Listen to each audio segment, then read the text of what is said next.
बाबासाहेबांनी जो मंत्र दिला की बहुजन सुखाय बहुजन हिताय करता यासाठी सगळ्यांनी काम करावं आणि बहुजनांचा विकास व्हायला हवा. अनेक दशकं झाली आहे. खरंच बहुजनांचा आज विकास झालाय असं वाटतं?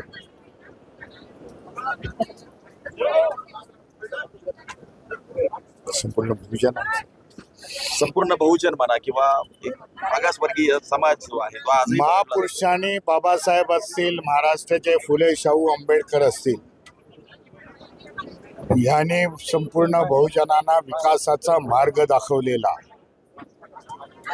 हे सगळे भगवान गौतम बुद्धांनी जे प्रिन्सिपल सांगितलेलं आहे, मी मार्गदाता आहे बाबा, मोक्षदाता नाही. तोच संदेश हा महाराष्ट्रातल्या संपूर्ण बहुजन महापुरुषांनी दिलेला आहे. समाजाने जर त्या मार्गाने गेले तर निश्चित त्यांचा उद्धार होईल. पाखंडवाद आणि अंधश्रद्धा ज्यांनी सोडून टाकलेली आहे, ज्या समाजाने जे सायंटिफिक ह्या धम्मावरती चाललेले आहेत, त्यांचा आज विकास झालेला मला दिसतोय, इतरांचा विकास नाही. मात्र आज केंद्र सरकारच्या पद्धतीने ज्या विचारावरती चाललंय, कसं बघता या विचाराकडे? त्यांना कुठेतरी जो हिंदुस्थान करायचा आहे आणि कुठेतरी धर्माच्या आधारावरती मतं मागून सगळं केलं जातं. बघा, संविधानामध्ये डॉक्टर बाबासाहेब आंबेडकरांनी स्पष्टतः असं म्हटलेलं आहे की देशाचा जर विकास व्हायचा असेल तर देश हा सायंटिफिक मार्गाने जावं लागेल. आज धर्मसत्ता एका बाजूला आहे, राज्यसत्ता एका बाजूला आहे, दोघांचा मिलाप झालेला आहे. ज्या वेळेला धर्मसत्ता राज्यसत्ता एकत्र होतात, देशाची उन्नती नाही, हे माझं ठाम मत आहे. पण जर बघितलं तर आज कुठेतरी रिपब्लिकन पक्ष जो बाबासाहेबांनी स्थापन केलेला होता, त्याची अनेक शकलं झाली आणि अनेक संघटना त्याच्या तयार झाल्या. कुठेतरी समाजाच्या जी आज परिस्थिती आहे त्याला कारणीभूत कुठेतरी हे देखील परिस्थिती आहे की कुठेतरी एक संघ नाहीये. मी समाजाची उंची, समाजाची प्रगती ही आमदार खासदारावरून मोजत नाही, ही पहिली गोष्ट. तर समाज आज एज्युकेटेड झालेला, अनेक डॉक्टर्स, इंजिनियर्स, अधिकारी झालेल्या समाजामध्ये 93% आज एज्युकेशनचं प्रमाण आहे. त्यामुळे समाजाची प्रगती आहे.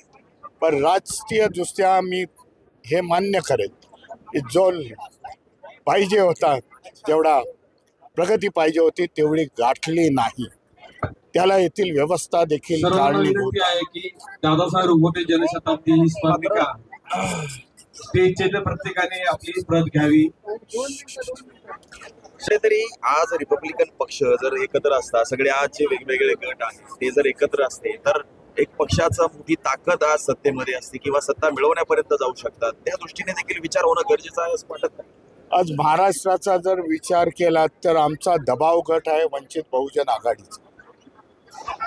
रिपब्लिकन नेते काय करतायत आणि रिपब्लिकन नेते कोणाच्या वळचणीला आहेत आणि त्यांना किती बॅकिंग आहे हे सगळी जनता जाणते. म्हणून जी ताकद आहे, म्हणजे पॉझिटिव्ह करायचं असेल, नेगेटिव्ह करायचं असेल, बॅलन्सिंग पॉवर आज वंचित बहुजन आघाडीच्या राजकीय पक्षाच्या हातामध्ये आहे आणि त्यांनी वेळोवेळी ते दाखवून दिलेला. जय भीम.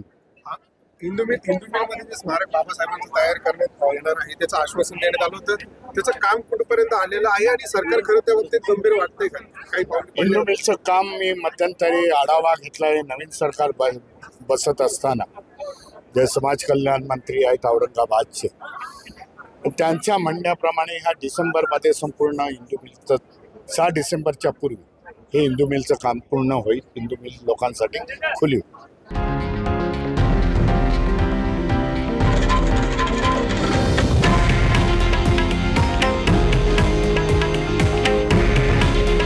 हे आहे देशातील नंबर 1 न्यूज नेटवर्क आणि आपण पाहत आहात TV9 मराठी.